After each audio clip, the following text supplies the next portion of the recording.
The great hall stretched for miles in every direction. Lights floated in the air like small stars. 1,200 species had gathered here today, filling seats that rose up toward a ceiling so high it disappeared into darkness. This was the heart of the Galactic Union. This was where the powerful decided the fate of the weak. Counselor Hana Choi stood alone at the human delegation podium. The other seats behind her were empty. Her staff had returned to Earth 3 days ago, when the outcome of today's vote became clear. There was no point in them staying. Everyone knew what was about to happen. Hana was 62 years old. Her hair had turned gray at the temples, and lines marked the corners of her eyes. She had served the Union for 30 years. She had believed in it. She had fought for humanity's place among the stars. Now, she stood in silence and watched that place being taken away. Archon Vel of the Korra Dominion rose to speak. He was tall and thin, with blue-gray skin that shifted colors when he moved. His species had ruled 1,000 worlds for 10,000 years. They did not like newcomers. They especially did not like humans. The evidence is clear, Vel said. His voice filled the chamber through translation devices that made every word understood by every species present. Humanity is a threat to galactic stability. They expand too quickly. They form dangerous bonds with lesser species. They refuse to share certain technologies while demanding access to ours. And worst of all, they treat all beings as equals, regardless of proper galactic hierarchy. Hana almost smiled at that last point. It was true. Humans did treat everyone as equals. They could not understand why this was considered a crime. Vel continued for another hour. He listed humanity's failures and sins. He spoke of Earth's short history in the Union. Only 87 years, the youngest member by far. He reminded everyone that humans had been given a chance and had wasted it. When he finished, High Speaker Oren called for the vote. Oren was ancient. His body more machine than flesh now. He had led the assembly for 3 centuries. He had never hidden his dislike for humanity. All in favor of expelling Earth from the Galactic Union. Cast your vote now, Oren said. The votes came quickly. Green lights appeared above delegation podiums across the vast chamber. Green meant yes. Green meant expulsion. Green meant humanity would stand alone. Hana counted the lights as they appeared. 100. 300. 500. The green lights spread like a disease across the assembly. A few red lights appeared. Red meant no. Red meant someone still wanted humanity to stay. Hana saw Ambassador Tira, of the Solani, cast a red vote. Tira was small and delicate, with silver skin and large, dark eyes. She had always been kind to humans. But kindness did not matter today. Yellow lights marked those who refused to vote either way. There were many yellow lights. Many species did not want to anger the Korra Dominion by voting no. But they also did not want to vote yes. So they chose silence. The final count appeared in the air above Oren's platform. 847 in favor. 12 against. 341 abstaining. The motion passed. Oren turned to face Hana. There was something close to joy in his ancient eyes. The vote is complete, he announced. Humanity is hereby expelled from the Galactic Union. All treaties are void. All protections are ended. Earth has 90 standard days to remove all presence from Union space. After that time, any human vessel found in our territory will be destroyed without warning. The chamber fell silent. Thousands of eyes turned to look at the lone human woman standing at her podium. Hana took a slow breath. She thought of Earth. She thought of the billions of people waiting to hear what would happen today. She thought of her daughter, who had just given birth to a baby girl who would now grow up in a galaxy that did not want her. She did not cry. She did not beg. She did not argue. Instead, Hana did something that confused everyone watching. She bowed. It was a deep, formal bow, the kind her grandmother had taught her as a child. It was a bow that meant she had heard the message clearly. It was a bow that meant she understood. When she rose, her face was calm. We understand, Hana said. Her voice was quiet but steady. You will not need to ask twice. She gathered her things slowly. She did not rush. She walked down from the podium with her head held high. Her footsteps echoed in the silent chamber. Behind her, someone laughed. Then, more laughter came. The sound spread through the assembly like ripples in water. They were laughing at her. They were laughing at humanity. They were celebrating their victory over a species they had never bothered to understand. Ambassador Tira did not laugh. She watched Hana walk toward the exit with something cold growing in her chest. She had studied humans for decades. She had learned their history. She had seen what they could do when pushed into corners. The laughter filling the chamber sounded wrong to her. It sounded like the laughter of people who did not know they had just made a terrible mistake. Hana reached the doors of the chamber. She paused for just a moment and looked back at the assembly one last time. Then she stepped through and let the doors close behind her. Her shuttle waited on the landing platform. She climbed inside and sealed the hatch. Only then, alone in the small vessel, did she allow herself to close her eyes and breathe. She opened a secure channel to Earth.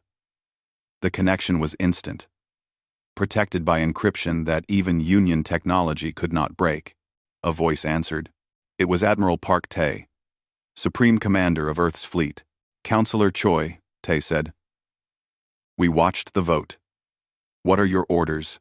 Hana opened her eyes. Her voice was calm and cold. When she spoke, begin protocol, silent dawn. There was a pause. Then Tae replied, understood. It begins today. Hana ended the transmission. She looked out the window at the massive station, where 1,200 species had just told humanity it was not welcome. You only had to tell us once, she whispered to herself. That was your mistake. The shuttle lifted off and carried her toward home, leaving the laughter far behind. The withdrawal began the next morning. Admiral Park Tae stood on the command deck of the Times Baiko Asterisk, Earth's largest carrier. Around him, officers worked in focused silence. There was no panic. There was no anger. There was only purpose. All ships have received their orders, his aide reported. The withdrawal will be complete in 87 days. Tae nodded. He was 54 years old, a military man who had never raised his voice in his life. He did not need to. When Park Tae spoke, people listened. Make sure nothing is left behind, he said. Not one piece of technology. Not one blueprint. Not one word of research. We take everything that is ours. The aide hesitated. Sir, some of our equipment is integrated into Union stations. Removing it will cause significant damage to their systems. That is their problem, Tae replied. They wanted us gone. We will be gone completely. Across the galaxy, the largest organized movement in history began. Human ships departed from thousands of locations. Space stations that had taken decades to build were dismantled in weeks. Mining operations shut down. Research centers went dark. Trade posts closed their doors forever. The Union watched with growing confusion. They had expected anger. They had expected resistance. They had expected humans to fight, or beg, or negotiate. Instead, the humans simply left. Quietly, efficiently, without a single word of protest. Dr. Yoona Kim oversaw the evacuation of Research Station Horizon, a joint facility where human and alien scientists had worked together for 40 years. She was 38 years old, small and thin, with sharp eyes that missed nothing. She was one of the most brilliant physicists humanity had ever produced. Her Solani colleague, a researcher named Bryn, watched her pack the last of the human equipment. Yoona, please, Bryn said. Leave us copies of your dimensional equations. Our work depends on them. We were so close to a breakthrough. Yoona sealed the container without looking at him. You voted, she said. We listened. I did not vote for expulsion. I abstained. Abstaining is still a choice. Yoona lifted the container. You chose to let it happen. Now you will continue your work without us. She walked away without another word. Bryn stood alone in the empty laboratory, surrounded by equipment that would no longer function without human programming. On day 53, Captain Minho Lee led a convoy of transport ships through Union space. He was young, only 29, but he had already earned a reputation for being calm under pressure. His convoy carried civilian families from the outer colonies. Children pressed their faces against windows, watching stars they would never see again. A Union patrol intercepted them near the border. "Human vessels, you are required to submit to inspection," the patrol commander ordered. Minho activated his communication system. "We are leaving as ordered. We have nothing to hide and nothing to give you. Stand aside. You will submit to inspection or face consequences." Minho smiled slightly. "We have 87 days to leave. We are leaving.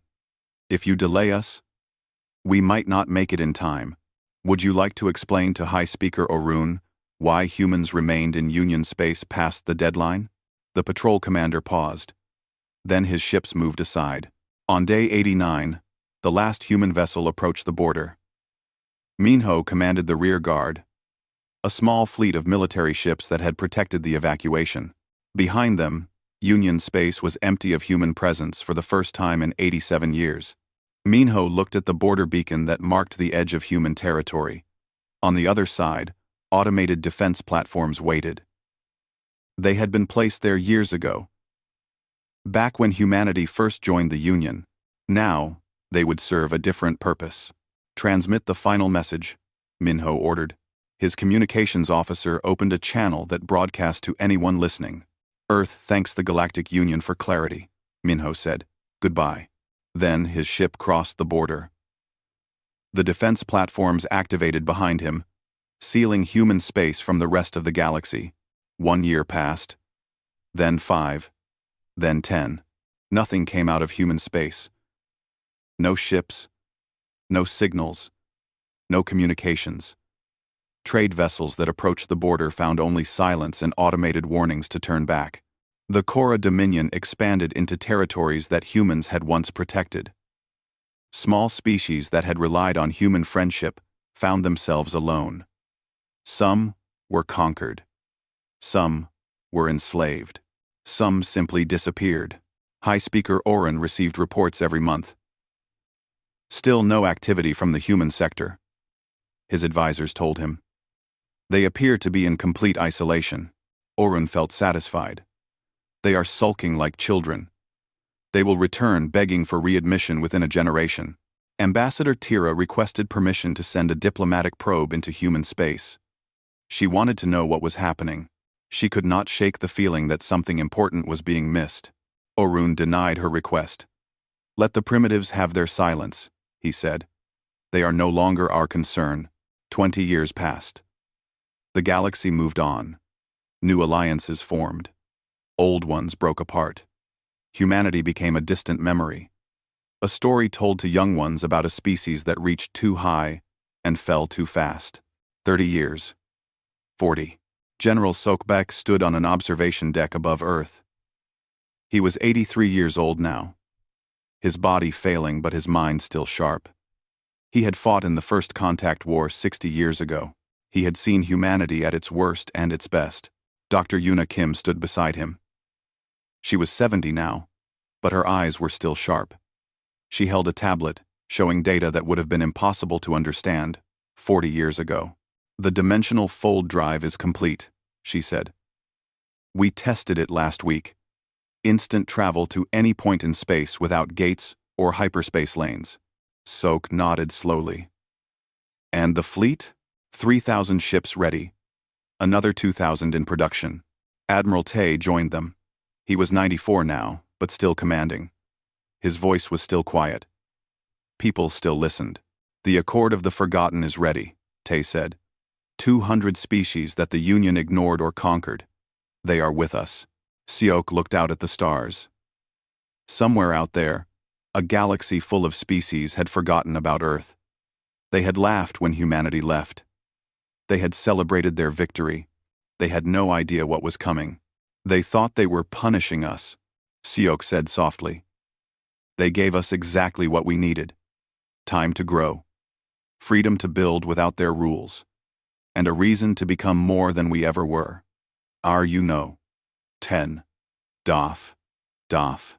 He turned to face Tay and Yuna. When do we begin? Tay checked his chronometer. The 47th anniversary of the expulsion is in 2 years. That seems like a fitting day. Seok smiled. It was the smile of an old soldier who knew that patience was the greatest weapon of all. Then we wait, he said. We have waited this long. We can wait a little longer. I won. Somewhere in Union space, High Speaker Orin slept peacefully, certain that humanity had been broken forever. He was wrong. Deep in the asteroid belt beyond Mars, a shipyard floated in darkness. It had no name. It appeared on no maps. For 40 years, it had been building things that the galaxy thought were impossible. Admiral Park Tay walked through the construction bay, his footsteps echoing on metal floors. Around him, workers moved with practiced speed. Sparks flew from welding torches. Cranes lifted components the size of buildings. And above it all, hanging in zero gravity like sleeping giants, were the ships. They did not look like human vessels. They did not look like Union vessels. They looked like something from another universe, all curves and angles that hurt the eye if you stared too long. The Times Myeongdong Times is ready, a young engineer reported. Final tests completed yesterday. She can fold space across the entire galaxy in less than 3 seconds. Tay looked up at the flagship. The name meant clear sky in the old Korean language. It was his grandmother's favorite phrase, something she said whenever dark clouds passed and the sun returned. And the weapon systems? Nothing like them has ever existed. One shot from the main cannon can crack a moon. But, Admiral, the engineer hesitated. Speak freely. The ship's defensive capabilities are even more impressive. Energy shields that regenerate faster than any weapon can damage them. Hull armor that repairs itself. This vessel cannot be destroyed by anything the Union possesses. Tay nodded slowly. Good. We did not build these ships to fight. We built them so that fighting becomes unnecessary. In a laboratory on the dark side of the moon, Dr. Yuna Kim worked through her 58th hour without sleep. Her hair had turned completely white now, but her hands were steady as she adjusted the dimensional resonance chamber. Again, she said to her assistant, a young man named Do-hun. Do-hun activated the device. Space itself seemed to bend around the chamber. Light curved. Time stuttered. Then, with a soft pop, a small sphere appeared on the other side of the room. It had traveled 30 meters, without crossing the space between. Distance? 30 meters, exactly as programmed, Do-hun confirmed. No energy loss. No temporal displacement. Perfect fold. Yuna allowed herself a small smile. Scale it up. Tomorrow we test with a full-size shuttle. Do-hun looked at her with wonder in his eyes. Dr. Kim, the Union has been trying to develop fold technology for 10,000 years. They always said it was impossible without gates. How did you solve it in less than 40? Yuna set down her instruments and looked at the young man. The Union never had to solve it. They had their gates. They had their hyperspace lanes. They had comfortable solutions that worked well enough. They never needed to find a better way. She walked to the window and looked out at the Earth, hanging blue and green in the darkness. We needed a better way. Need is the mother of invention, Do-hun. The Union gave us the greatest gift possible. They gave us need. Do-hun. Do-hun. Do-hun. Do-hun. Do-hun. On Earth, in a small office that used to be a library, Counselor Hana Choi received visitors from beyond Union space. The creature that sat across from her was small, covered in rough brown scales, with 6 legs and compound eyes. Its name was Keth. Its species, the Vaughn, had been conquered by the Korra Dominion 3 centuries ago. They were slaves now, working in mines and factories. Their culture nearly destroyed. You offer us alliance, Keth said. Its voice was like dry leaves rustling. Why should we trust you? You are human. You were part of the Union. We were expelled from the Union, Hana replied. Just like your people were conquered by them. We are not your enemy, Keth. We are your fellow outsiders. What do you want from us? Hana leaned forward. We want nothing from you.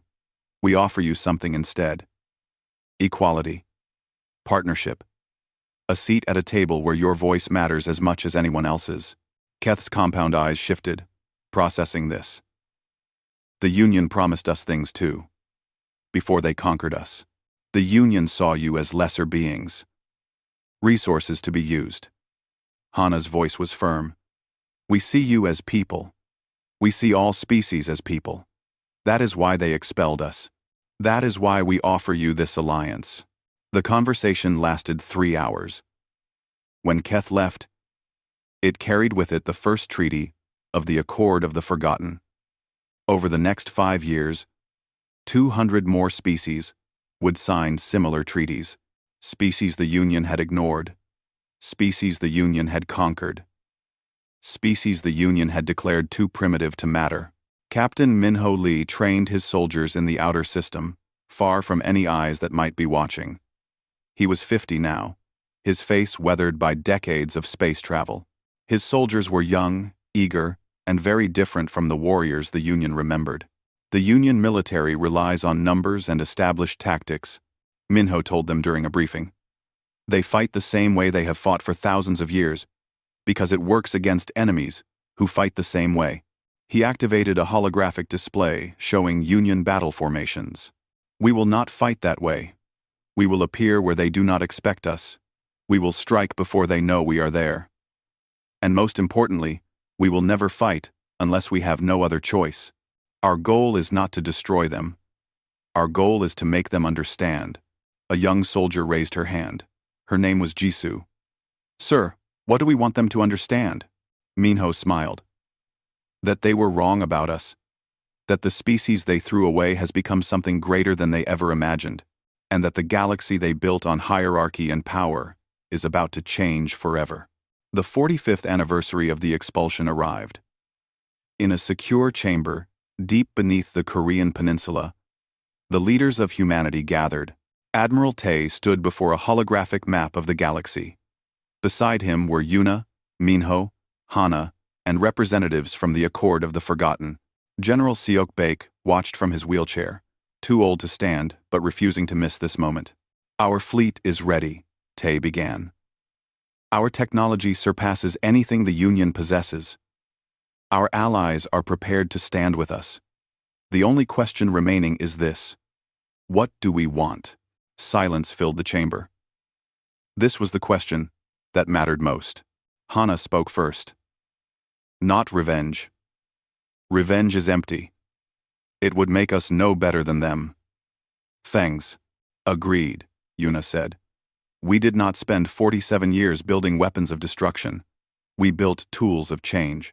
Young Do-hun, now a respected scientist in his own right, stepped forward. We want them to understand. We want them to see what they threw away. We want to show the galaxy that there is a better way to exist together. Admiral Tae looked around the chamber. Every face showed agreement. Then that is what we will do, he said. In 2 years, on the 47th anniversary, we will return. Not as conquerors, not as destroyers, but as proof that they were wrong. General Seok-baek laughed softly from his wheelchair. It was the laugh of a man who had waited a very long time for this moment. They thought they were getting rid of us forever, he said. They did not understand. Humans do not disappear when you push us down. We rise. We adapt. We become stronger. He looked at the young faces around him. The future of humanity. And now, he said, we will show them exactly what that means. The Korra patrol fleet drifted near the human border, as it had every day for the past 47 years. Commander Roche checked his sensors for the 1,000th time. Nothing. Always. Nothing. The humans had sealed themselves away like frightened animals, and Roche was tired of watching an empty boundary. Then his sensor officer made a strange sound. It was not quite a word. It was more like a choke. Commander, the officer whispered. You need to see this. Rosh walked to the sensor station. The readings made no sense. Space itself seemed to be folding near the border. Energy signatures appeared from nowhere. And then, between one heartbeat and the next, a ship was there. It was massive. It dwarfed the Cora flagship like a whale beside a minnow. Its hull seemed to shift and flow, catching light in ways that hurt the eyes. It was beautiful. It was terrible. It was nothing like any human vessel Rosh had ever seen. "Send a probe," Rosh ordered, his voice shaking. The probe launched. Its transmission lasted exactly 3.7 seconds before cutting out. In that time, it captured an image that would change galactic history. Behind the first ship were more ships, hundreds of them, thousands. A fleet beyond anything Rosh could imagine. "Get us out of here," Rosh commanded. "Now. Maximum speed. Now." His ship turned and fled. Behind it, the human fleet began to move. Admiral Park Tae stood on the bridge of the Times Myeongdong asterisk. He was 96 years old now, his body frail, but his mind sharp as ever. Around him, his bridge crew worked with calm efficiency. They had trained for this moment for years. "All ships report ready," his communications officer announced. "Fold coordinates locked for 12 simultaneous emergence points across Union space." Tae looked at the holographic display showing the galaxy. 47 years ago, humanity had fled through this space like refugees. Today, they returned as something else entirely. "Begin the operation," he said quietly. Across the galaxy, space folded. In 12 different locations, separated by thousands of light years, human ships appeared from nothing. They did not use gates. They did not need hyperspace lanes. They simply arrived, as if distance meant nothing at all. Captain Minho Lee commanded the vanguard that appeared directly above Nexus Prime. His ship hung in space like a judgment from the heavens, perfectly positioned above the galactic assembly. His crew was mixed now, including officers from 7 different Accord species. They had chosen to stand with humanity. "Open all frequencies," Minho ordered. His communications officer broadcast on every channel the Union used. "Attention Galactic Assembly," Minho said. His voice was calm and steady. "Humanity requests an audience. We will wait exactly 1 standard hour for a response." Below, on Nexus Prime, chaos erupted. High Speaker Orun received the news in his private chambers. He was ancient now. More machine than flesh, kept alive by technology that should have let him die centuries ago. His advisors surrounded him, speaking in panicked voices. "Impossible," Orun croaked. "They cannot be here. We sealed the gates. We blocked the hyperspace lanes. How did they arrive?" No one had an answer. Orun activated a communication channel to the Union Defense Fleet. "Destroy them. Destroy them all." The Defense Fleet, 500 of the Union's finest warships, moved to engage the human vanguard. They formed attack patterns perfected over millennia. They charged weapons that had conquered 1,000 worlds. Minho watched them approach on his tactical display.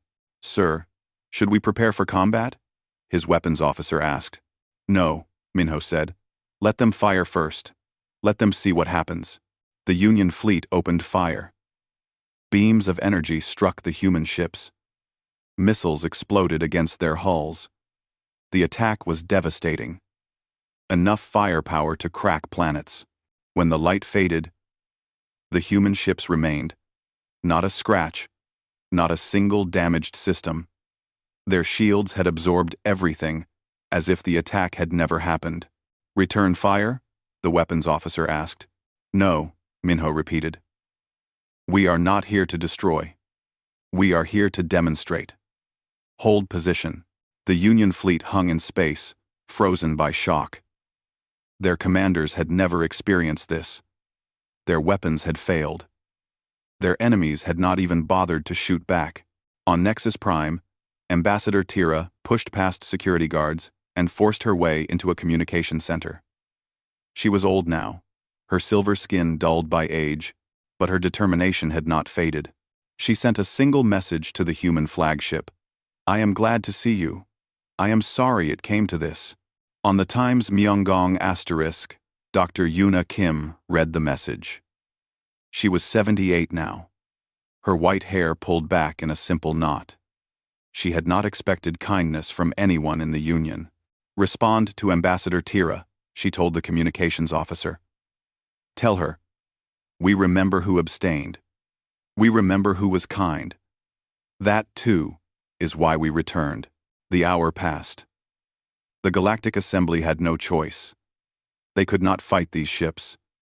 They could not even understand how these ships existed. They granted the audience. The assembly chamber was the same as it had been 47 years ago. The same floating lights. The same rising seats. The same 1,200 species. But the atmosphere was different now. Fear had replaced arrogance. Confusion had replaced certainty. The doors opened. Counselor Hana Choi walked in. She was 89 years old. Her hair was white as snow. Her body was thin and fragile. But she walked without help.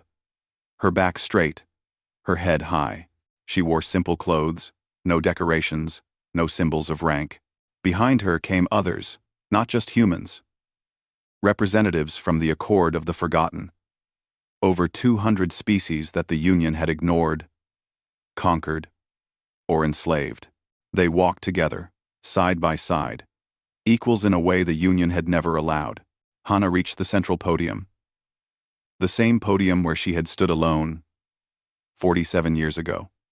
The same podium where she had bowed and accepted expulsion without protest. She looked up at the assembly. She found Archon Vel, older now but still proud. She found High Speaker Orun, more machine than flesh but still arrogant. She found the faces of species that had laughed as she walked away. No one was laughing now. 47 years ago, Hana began, her voice clear and strong despite her age. You told humanity we were not welcome. We heard you. We did not argue. We did not beg. We left. And we grew. She paused, letting the words settle. Now we return with a simple message. The chamber was silent. Every being watched. Every being listened. We are establishing the human accord as a parallel galactic power. Any species that wishes to join us as equals is welcome. Any species that wishes to remain in your union may do so. We will not force you. We will not conquer you. We will not become what you were. She looked directly at Orun. But know this. You will never again have the power to expel anyone. You will never again have the power to ignore the small or crush the weak. The galaxy is no longer yours alone. She turned to face the entire assembly one last time. You only had to warn us once. We listened. We learned. And now we have returned to share what we learned with anyone who wishes to hear it. Hana bowed. The same formal bow she had given 47 years ago. But this time, its meaning was different. This time, it was not acceptance of defeat.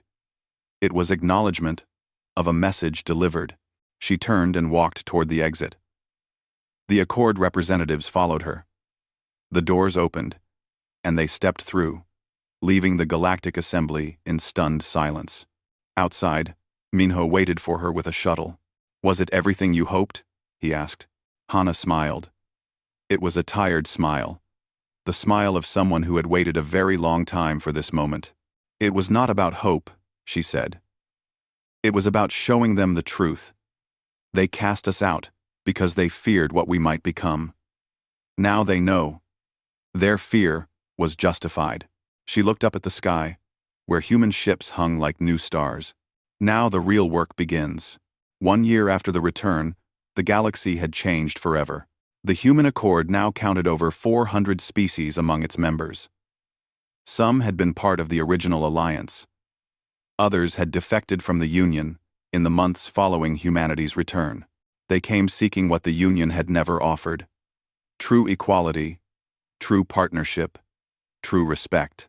Trade flowed between the two powers, but on new terms. No more one-sided deals. No more exploitation of weaker species. When Union merchants came to Accord space, they found themselves treated fairly but firmly. Their old tricks no longer worked. Ambassador Tira had resigned her position in the Union and joined the Accord as an advisor. She spent her final years helping to build bridges between species that had once been enemies. When asked why she had left everything she knew, she answered simply, "I spent centuries watching the Union fail to become what it promised to be. The Accord became that thing in less than 50 years. I wanted to be part of something real." The Korra Dominion did not accept the new order easily. Archon Vel refused to acknowledge the Accord's legitimacy. He ordered his fleets to reconquer a small species called the Mori, who had joined the Accord after centuries of Korra oppression. 3 Accord vessels arrived before the Korra fleet could reach Mori space. They appeared from folded space without warning, positioning themselves between the Korra ships and their target.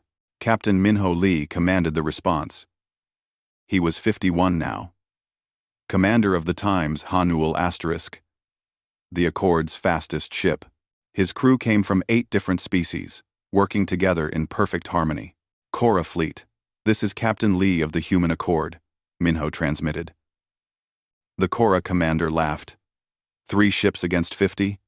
You humans have grown arrogant. We are not arrogant, Minho replied. We are confident.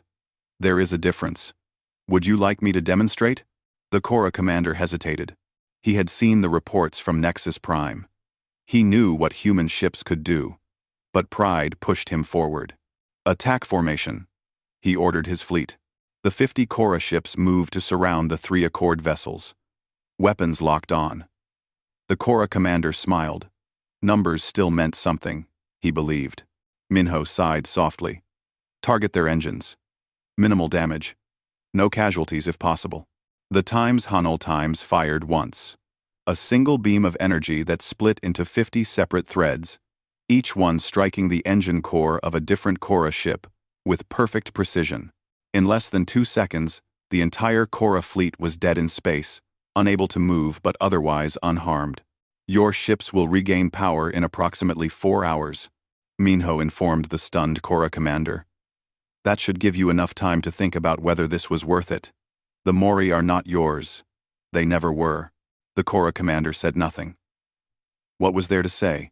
The Korra fleet limped home. Archon Vel received the report in silence.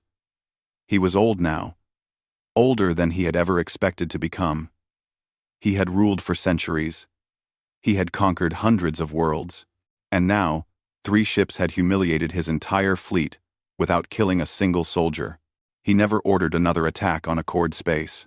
Dr. Yuna Kim addressed a conference of scientists from both powers. The gathering took place on a neutral station, built specifically for such meetings. Union researchers sat beside Accord researchers, separated by history but united by curiosity. For 10,000 years, Yuna began, fold technology was considered impossible without gates. The Union accepted this as fact. You stopped trying to find another way because you believed one did not exist.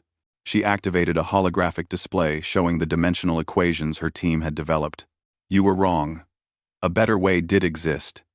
You simply never needed to find it. We did. She looked out at the assembled scientists. Some faces showed resentment. Others showed wonder. Most showed a mixture of both. Today, I am announcing that the Human Accord will share fold technology with any species that commits to using it peacefully. This includes Union members. Murmurs filled the chamber. Several Union scientists exchanged shocked glances. This is not a trap, Yuna continued. This is not a trick. This is what we believe. Knowledge should be shared. Progress should benefit everyone. That is the foundation of the Accord. Within a month, over 60 Union species had accepted the offer. They sent scientists to learn the new technology. They found themselves treated as equals, their questions answered honestly, their contributions valued. Many of them wondered why they had ever feared humanity. On Earth, General Seok-Bek passed away peacefully at the age of 112. He died in his sleep, surrounded by family, after a life that had spanned the most transformative period in human history. His funeral was attended by representatives from 300 species. They came from across the galaxy to honor a man most of them had never met. They came because he represented something important.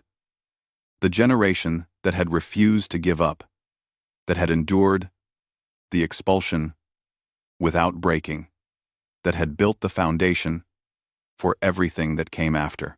Hana Choi spoke at the funeral. She was 90 now, frail, but still sharp. Sok once told me something I have never forgotten, she said, her voice carrying across the crowd. He said that the Union did not punish us when they voted for expulsion. They freed us. They gave us permission to become what we were always meant to be. She paused, looking at the sea of different faces before her. He was right. Every insult, every rejection, every moment of dismissal, they all became fuel for our transformation. The Union tried to break us. And instead, they forged us into something stronger. Siok's final words had been recorded for posterity. They played them at the end of the ceremony, his old voice crackling but clear. They thought isolation was a punishment. They forgot that humans have always thrived when others count us out. We do not need approval. We do not need acceptance. We only need each other and a reason to keep going. They gave us that reason. And now, the galaxy will never be the same. Admiral Park Tae requested a private meeting with High Speaker Orun. It took place on a small station halfway between Union and Accord space. Security was minimal. Both leaders came with only a single aide. Tae was 98 now, kept alive by advanced medicine but clearly approaching his end. Orun was even older, more machine than flesh. His original body long since replaced by technology. They sat across from each other in a simple room with no decorations. How? Orun asked. It was the question that had haunted him for a year. How did you do this in less than 50 years? We have existed for millennia. We have resources beyond counting. How did you surpass us so quickly? Well, one.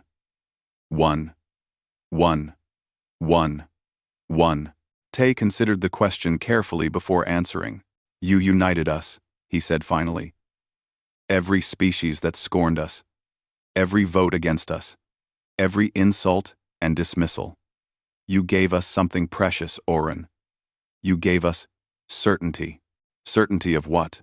Certainty that we could only rely on ourselves and those we chose to trust. So we stopped waiting for your acceptance. We stopped hoping you would see us as equals. We simply became more. Specid. Waiting. Orun was silent for a long moment. We created our own destroyers, he said quietly. No, Tae replied. You created your own teachers. We have not destroyed you. We have not conquered you. We have simply shown you that there is a better way. What you do with that knowledge is up to you. The final scene took place in a garden on Earth, 1 year after the return. Counselor Hana Choi sat on a bench beneath a cherry tree, watching children play in the grass nearby. A young girl, perhaps 7 years old, ran up to her. The girl's name was Yuri. She was Hana's great-granddaughter. Grandmother, Yuri said. What was the galaxy like before? Before the Accord? Hana smiled and patted the bench beside her. Yuri climbed up and sat close. It was a place where we were not wanted, Hana said. A place where powerful species decided who mattered and who did not. A place where beings like us were told we would never belong. That sounds sad. It was. But it taught us something important. Hana looked up at the sky, where stars were beginning to appear in the evening light. It taught us that if someone will not welcome you, you must build your own home. And if you build it right, others will want to join you. And work. And works. Yuri thought about this. So we built a better home? We built a bigger house, Hana said. A house where everyone is welcome. That is what humans do, little one. When someone closes a door, we build a bigger house. Yuri nodded seriously, as children do when they understand something important. I want to help build too, she said. Hannah hugged her great-granddaughter close. "You will," she whispered. "You all will." Above them, the stars shone down on a galaxy forever changed. A galaxy that had learned, finally, that humanity never needed to be warned twice. They only needed to be shown the door. They would build everything else themselves.